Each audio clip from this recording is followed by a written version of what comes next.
খালি গায়ে ওযু করলে হবে কিনা, শার্টের হাতা ভাঁজ করে নামাজ পড়লে নামাজ হবে কিনা, মেয়েরা মাথায় কাপড় ছাড়া ওযু করলে কি ওযু হবে, স্বামীর পকেট থেকে না বলে টাকা নিলে কি ওইটা চুরি করা হবে, অনেক সময় বই খাতা কলম ইত্যাদির উপর অসাবধানতায় পা লেগে যায়, সেক্ষেত্রে করণীয় কি, মোবাইলে কোরআন অ্যাপ থাকা অবস্থায় মোবাইল নিয়ে বাথরুমে অথবা নাপাক স্থানে যাওয়া যাবে কিনা, শনিবার ও বুধবারে নখ চুল কাটা কি না যায়, অমুসলিম মারা গেলে কি ইন্না লিল্লাহি ওয়া ইন্না ইলাইহি রাজিউন পড়া যাবে, ওযু ছাড়া মোবাইল থেকে কোরআন পড়া যাবে কিনা, প্যান্ট শার্ট নাকি খ্রিস্টানদের পোশাক, কেউ কেউ বলে এ পোশাকে নামাজ হয় না।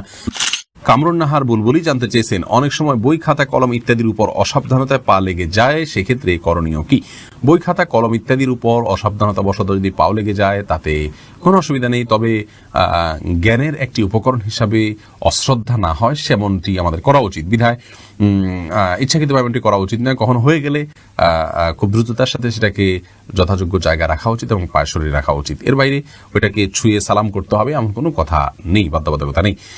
মকবুল জানতে চেয়েছেন, শনিবার ও বুধবারে নখ চুল কাটা কি না যায়, না কোনো দিন এমন নাই যেদিনে চুল কাটা বা নখ কাটা না যায়, কোন হাদিসে কোথাও নিষেধ করা হয়নি।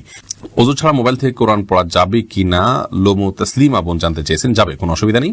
মোবাইলের মধ্যে যে কোরআন থাকে এটাকে ওযু ছাড়া ধরা যায়, কারণ এটা মূল কোরআন নয়, এটা আপনার সফট কপি, এটাকে আসলে ধরা যায়ও না, উপরে গ্লাসও আছে, অতএব এটা হাত দিয়ে পড়তে পারেন, কোনো অসুবিধা নেই।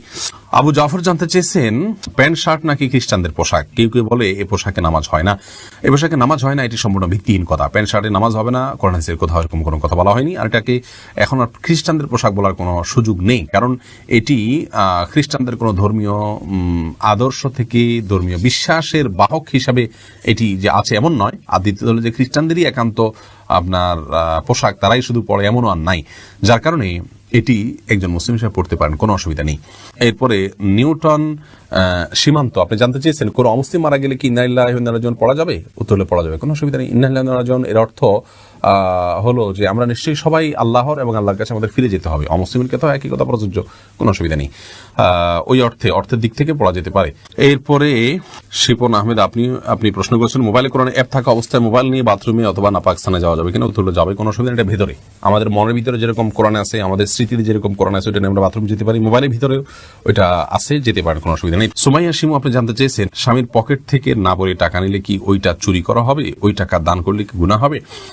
বোন সুমাইয়া, স্বামীর পকেট থেকে যদি আপনি টাকা নেন এবং স্বামী যদি জানেন, মৌনসম্মতি যেটাকে বলে, তিনি জানেন যে হ্যাঁ আপনি নেন, কিছু বলেন না, এরকম হলে আপনি নিতে পারেন, যেটুকু তার মৌনসম্মতি আছে এটুকু। আর যদি তার মনোসম্মতি না থাকে, এটা মানে একেবারে নিয়মতান্ত্রিক যেটাকে চুরি বলা হয়, সেটাই যদি হয় তাহলে সেটা আপনার জন্য জায়েজ হবে না, যদি তিনি আপনার ভরণ পোষণ এবং মৌলিক যে চাহিদা আপনার বা আপনার অধিকার, চাহিদা না, আপনার যে অধিকার আছে সেটা তিনি আদায় করে থাকেন, তাহলে সেক্ষেত্রে আপনি তার পকেট থেকে আর টাকা নিতে পারবেন না যদি তার সম্মতি না থাকে। আর যদি মৌলিক চাহিদা পূরণ না করে থাকে, তাহলে সেক্ষেত্রে আপনার মৌলিক চাহিদা পূরণের জন্য যেটুকু নেওয়া দরকার সেটুকু আপনি নিতে পারবেন, এর অতিরিক্ত অংশ আপনার জন্য নেওয়া জায়েজ হবে না। এস এম রাফি জানতে চেয়েছেন, শার্টের হাতা ভাঁজ করে নামাজ পড়লে নামাজ হবে কিনা, নামাজ হয়ে যাবে, কিন্তু অনুচিত। হাদিসে নবী সাল্লাল্লাহু আলাইহি ওয়াসাল্লাম নিষেধ করেছেন পোশাক ভাঁজ করে যেন নামাজ পড়া না হয়, এটা মাকরুহ হবে।